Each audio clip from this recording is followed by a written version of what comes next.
నరేంద్ర మోడీ కార్మిక వ్యతిరేక విధానాలకు నిరసనగా ముఖ్యంగా ప్రభుత్వ రంగ సంస్థలో పనిచేస్తున్నటువంటి కాంట్రాక్ట్ అవుట్సోర్సింగ్ అంటే గ్రామ పంచాయతీ మున్సిపల్ లాంటి కార్మికులందరినీ కూడా వెంటనే పర్మనెంట్ చేయాలని చెప్పి అదేవిధంగా 8 గంటల పని విధానమే యథావిధంగా కొనసాగించాలని చెప్పి అట్లాగే కార్మిక హక్కుల్ని అమలు చేయాలని చెప్పి అదేవిధంగా ప్రభుత్వ రంగ సంస్థల ప్రైవేటీకరణ ఆపాలని చెప్పి ఫిబ్రవరి 12 తారీఖు నాడు దేశవ్యాప్తంగా కార్మిక సంఘాలు అన్ని కలిసి కూడా సార్వత్రిక సమ్మెకు పిలుపునిచ్చాయి. ఇలా మోడీ చెప్పేది ఒకటి, ఎన్నికల్లో ఇచ్చిన వాగ్దానం వేరు, ఉపాధి రక్షిస్తానని చెప్పిండు. కానీ ఇవాళ మొత్తం దేశంలో ఉన్నటువంటి కార్మికుల యొక్క బతుకులతో చెరగాటమాడుతూ ఉన్నాడు. ఇప్పటికైనా ఇచ్చిన మాట ప్రకారం ప్రతి కార్మికునికి కనీస వేతనం 26,000 వెంటనే ప్రకటించి దాన్ని అమలు చేయాలని చెప్పి మేము కోరుతా ఉన్నాం.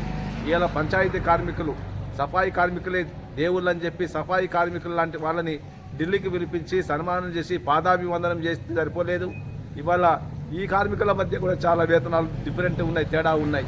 ఇలా గ్రామీణ ప్రాంతంలో పనిచేస్తున్న పంచాయతీ కార్మికులకు 9,500 ఉంటే అదే మున్సిపాల్లో చేసిన వాళ్లకు ఇవాళ 16,000 ఉంది. అంటే ఒకే పనికి 2 రకాలటువంటి వేతనాలు దుర్మార్గం.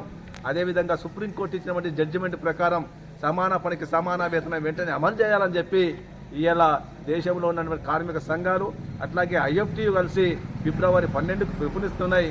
ఈ పిలుపు సందర్భంగా మొత్తం పని బంద్ చేసి ఈ గవర్నమెంట్కి వ్యతిరేకంగా నిరసన జరుపుతున్నాం. నిరసన సభలు ప్రదర్శనలు నిర్వహిస్తూ ఉన్నాం.